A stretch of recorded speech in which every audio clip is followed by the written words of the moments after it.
Hello everyone, and welcome back to another rousing video.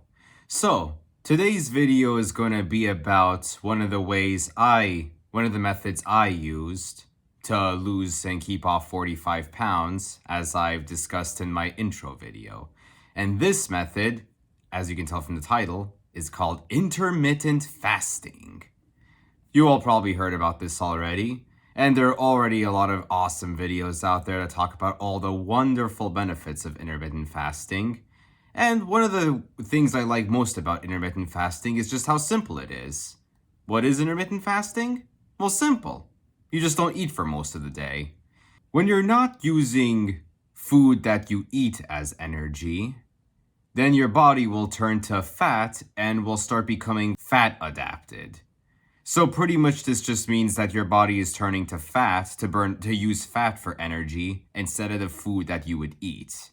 Makes sense, right? If you're not eating and don't have any food that can be broken down and used for energy, then the next best thing is fat. I should warn that it does take about a month to really become fat adapted, so you don't want to get discouraged just because you don't see results after a week. And especially because the beginning can be very difficult, especially if you're accustomed to 3 meals and snacking continuously throughout the day. But don't worry, I'm going to share with you 3 tips that can make your life easier and help you on your journey. Tip number 1, water. Water is going to be your best friend throughout intermittent fasting. And this is kind of a benefit of intermittent fasting, is that since you'll probably be feeling hungry when you start, especially in the mornings if you're accustomed to breakfast, you are inevitably going to be drinking more water, which we all could easily be drinking more water throughout the day. This is one of the easiest, most basic health tips to follow, is to drink more water. 64 ounces a day is the general rule of thumb.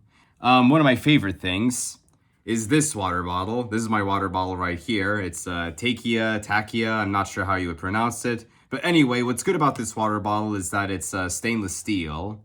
It's also insulated. It can keep hot beverages hot for 12 hours. It keeps cold beverages cold for 24 hours. So you just pop some ice into this and you get nice, refreshing cold water all day long.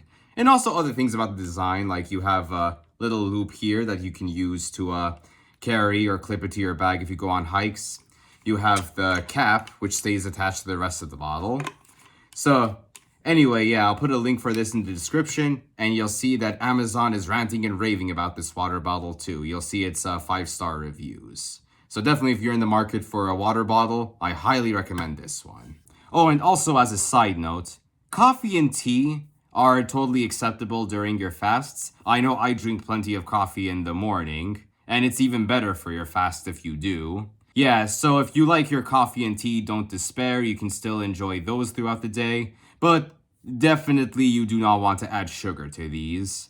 And if you must add cream to your coffee, I would recommend almond milk or any other kind of nut milk. Regular milk has sugar in it if you see on the nutrition facts. So definitely I'd abstain from that. Tip number 2, cut out breakfast. I know I'm going to get a lot of flack for this, but personally, I never really was much of a fan of breakfast. I would always feel tired after eating. When you realize that the vast majority of breakfast foods that people would prepare and eat during their normal workday is absolutely terrible for you, whether it's a bowl of sugary cereal or those microwave Jimmy Dean sandwiches, hell, even like yogurt with granola, if you look at the nutrition facts, it's just loaded with sugar. So really, just even if you're not intermittent fasting, just simply cutting out these foods and cutting out breakfast in general could just be a plus for your health. I know I'm very satisfied with just having coffee for breakfast. I'm not usually even that hungry when I first wake up, and many people that I talk to aren't really either. It's just something that we're accustomed to, like 3 square meals a day.